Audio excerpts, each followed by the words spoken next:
गोकुलनन्दन गोविन्द गोविन्द हरि गोविन्द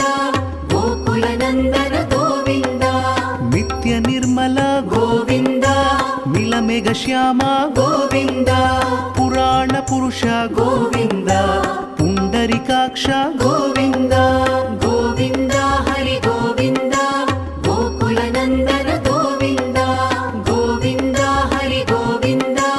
गोकुलनन्दन गोविन्द नन्दनन्दन गोविन्द नवनीत चोर गोविन्द पशुपालक श्री गोविन्द पाप विमोचन गोविन्द